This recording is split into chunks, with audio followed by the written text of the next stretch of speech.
Então, turma, paz em Cristo, estamos aí na reta final, estaremos aí disponibilizando para os amados alunos a nossa última aula dessa disciplina Escatologia. E aí quero convidar os alunos que abram suas Bíblias no livro do Apocalipse, capítulo 20, do verso 7 até o verso 9. Nós vamos começar a falar aí sobre a batalha de Gog e Magog e o juízo final. Lembrando que nós acabamos de encerrar na aula passada sobre o milênio, e aí, seguindo a sequência dos eventos escatológicos, nós vamos tratar sobre a batalha de Gog e Magog, o juízo final, sobre o inferno, sobre o céu e sobre o estado eterno. Então, vamos lá fazer a nossa leitura. Apocalipse 20, do verso 7 até o verso de número 9, que diz assim: E, acabando-se os 1000 anos, Satanás será solto da sua prisão, e sairá a enganar as nações que estão sobre os 4 cantos da terra, Gog e Magog, cujo número é como a areia do mar, para as ajuntar em batalhas. E subiram sobre a largura da terra, e cercaram o arraial dos santos e a cidade amada. Mas desceu fogo do céu e os devorou. Amém? Pois bem, vamos olhar aí no slide, conforme colocamos aí, Apocalipse 20, do 7 ao 9, Batalha de Gog e Magog. Também faz uma referência a Gog e Magog como representantes de todos os inimigos de Deus que se reunirão para a batalha final. Eles se unirão para lutar contra o povo de Deus, mas serão completamente destruídos. O diabo, o verdadeiro líder do exército de Gog e Magog, será lançado no lago de fogo, onde será castigado por toda a eternidade. Logo depois acontecerá o juízo final. Próximo slide. Como grande enganador, Satanás ironicamente engana-se a si mesmo ao achar-se suficientemente forte para derrotar a Deus. Pois permitido sair da prisão para enganar os que exaltam a si mesmos e desprezam o reino de Cristo. No próximo slide, esta será a última rebelião do diabo. Seus seguidores o acompanharão na derrota final. Nunca mais haverá rebelião contra Deus. Seu amor jamais será contestado. Nações rebeladas são aqui identificadas como Gog e Magog. Tais nomes são emprestados a Ezequiel 38 e 39. É uma simples comparação para mostrar que os tais agem exatamente como os povos que seguiram a Gog e Magog no contexto de Ezequiel capítulo 38 e capítulo 39. Se nós analisarmos mais profundamente, o nome Gog está mais para um nome próprio e Magog para uma terra. E se nós observarmos à luz da escatologia, na verdade a primeira tentativa dessa rebelião de Gog e Magog, na verdade ela iniciar-se na grande tribulação, onde haverá aquela batalha do Armagedon. Ali já é um prenúncio, um ensaio dessa batalha final, só que na batalha do Armagedon, quando nós já estudamos na aula passada, ali serão destruídos ali o anticristo e o falso profeta, serão presos, lançados no inferno. Então ali, na verdade, como se fosse a primeira fase dessa batalha, que ela vai realmente se concretizar, essa batalha de Gog e Magog, lá no finalzinho do milênio, quando nós acabamos de estudar que novos povos e nações entrarão no milênio, pessoas nascerão e no finalzinho haverá essa rebelião de Satanás para tentar-se destruir Deus e o seu povo. E aí, a partir dessa batalha, no final, haverá o grande trono branco, que nós chamamos de o juízo final. Está em João capítulo 12, 48, Jesus já havia falado sobre esse juízo. Quem me rejeita e não recebe minhas palavras, já tem quem o julgue, a própria palavra que tenho proferido. Essa há de julgá-lo no último dia. Pois bem, irmãos, falarmos de juízo, na Bíblia é muito simples, A Bíblia fala muito sobre juízos e julgamentos.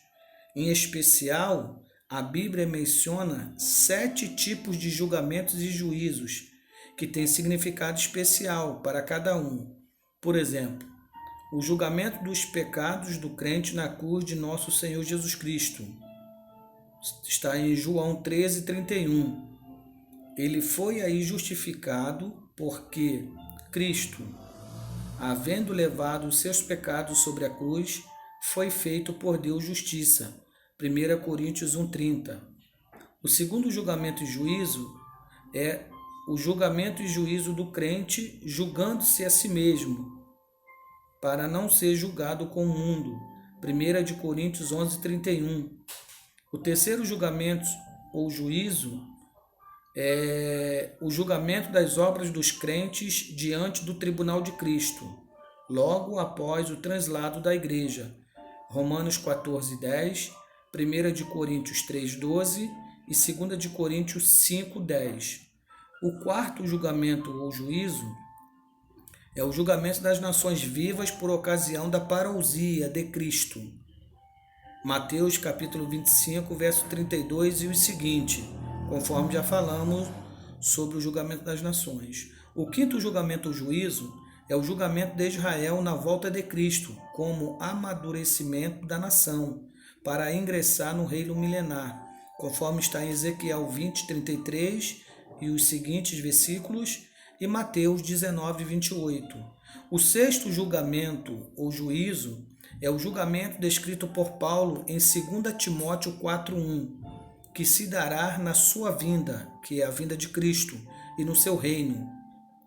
E por fim, o sétimo e último julgamento ou juízo é esse que nós estamos tratando, o julgamento do grande trono branco, aqui mencionado nesta sessão, Apocalipse capítulo 20, verso 11 ao 15.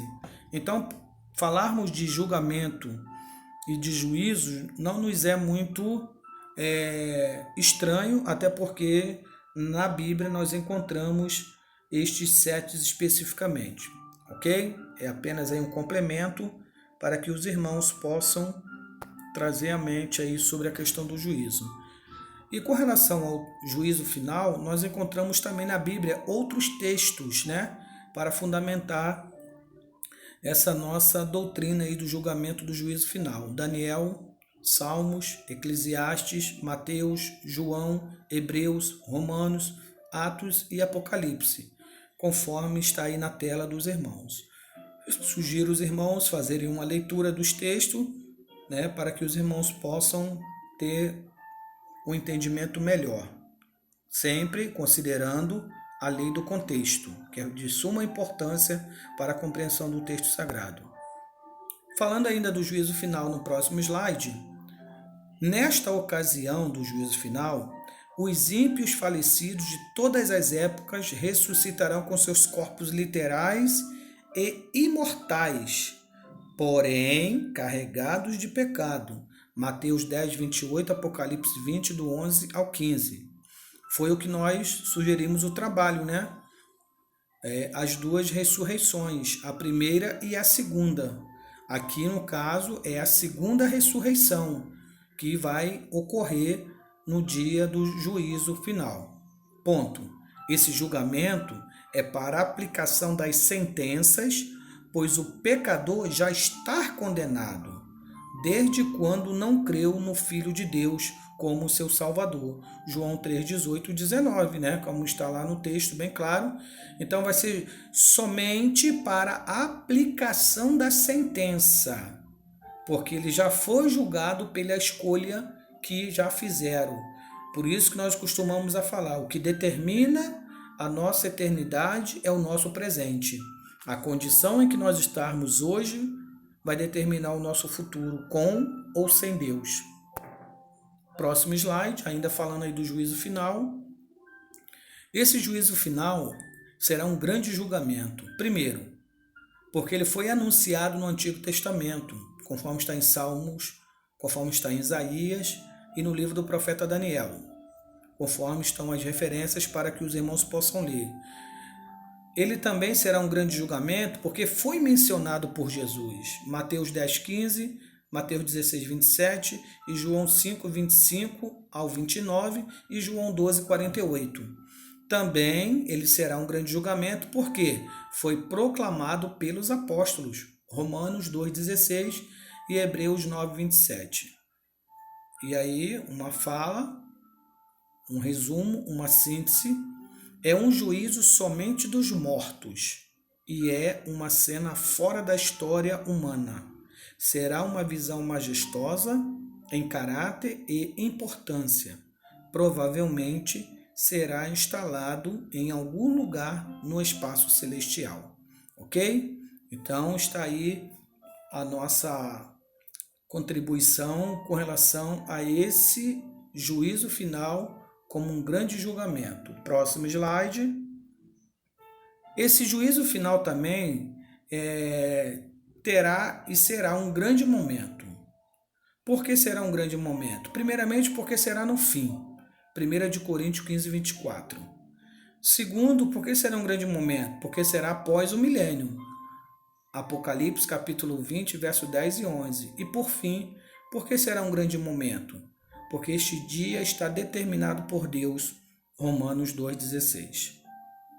O juízo final é um dos últimos eventos escatológicos que ocorrerá após o milênio. Ainda falando sobre o juízo final, esse juízo final também terá um grande trono. Por que ele é um grande trono? Devido à grandeza do seu ocupante, né? Quem estará ocupando ali o trono? Jesus. Por que também será um grande trono? Devido à vastidão da cena, né? Onde estarão todos presentes ali. Toda a humanidade, desde Adão, a igreja no estado glorificado e os ímpios que ressuscitaram em seus corpos para serem sentenciados. Terceiro, por que o juízo final é um grande trono? Devido às consequências eternas, né? Ali a consequência será a separação eterna de Deus. E por fim, consequentemente, será um grande trono porque devido aos destinos eternos, né? Ali, eternamente, os homens que forem julgados ali e os anjos caídos, seu destino serão eternamente distante, longe e afastado do nosso Senhor. E quando a gente fala de trono, só em uma complementação do grego tronos, é usado no Novo Testamento com o sentido de trono real. Lucas 1, 32 e 52. Ou com sentido de tribunal judicial. Mateus 19, 28 e Lucas 22, 30. Então aí, o trono aí está mais para o sentido de tribunal judicial, onde será proferida as sentenças de acordo com o justo juiz. Também falando do juízo final, no próximo slide, o que nós encontramos ali? Uma grande condenação. Primeiro, condenação dos anjos caídos, Judas 6 e Apocalipse 20, 10. Nós entendemos que por inferência, em Isaías 14 e Ezequiel 28, né, quando houve a queda de Lúcifer, Uma parte dos anjos se rebela e segue, e entendemos que esses anjos, eles são classificados como anjos caídos ou decaídos, e eles serão condenados também naquele grande dia do juízo final. Segundo, uma grande condenação, por quê? Porque haverá condenação da morte e do inferno. Nunca mais existirá a partir daí a morte nem o inferno. Conforme está em 1 Coríntios 15, 55, 56, Apocalipse 20, 13, né? A Bíblia vai dizer que a morte será o nosso último inimigo a ser destruído. E terceiro, uma grande condenação, porque será a condenação de todos os pecadores. Apocalipse 20, 12, 21, 8 e 22, 15. Nesse julgamento infinito, além do demais atributos divinos, prevalecerão a justiça e a retidão de Deus, né? Então Deus há de julgar com justiça e com retidão. Hoje nós costumamos ensinar que Deus ele estende duas mãos para o pecador. A primeira mão é a mão da misericórdia. A segunda mão será a mão da justiça. Próximo slide, ainda falando do juízo final. Um grande juiz, né? Nós vemos que ali haverá um grande juiz que julgará com justiça e retidão, né? Não haverá subornos, não haverá desigualdade, injustiça da parte desse juiz. Deus entregou ao Filho, né? Quem será o grande juiz? Jesus. Hoje ele está à destra de Deus Pai como sacerdote, intercedendo por nós como advogado e advogando as causas dos nossos pecados. Mas naquele grande dia será ele o próprio juiz. João 5, 22, 27, Atos 10, 42 e Atos 17, 31. Segundo, esse grande juiz, que é Jesus, exercerá o juízo. 1 de Pedro 4, 5. E por fim, a igreja será o seu assistente. 1 de Coríntios 6, 2, 3, né? A Bíblia diz que nós, a igreja, seremos assistentes nesse grande tribunal, nesse juízo final no trono branco. O Filho se assentará juntamente com o Pai em seu trono para julgar, e por meio de Jesus todos ali serão julgados. João 5, 22. Então encerramos aí a nossa aula sobre o juízo final.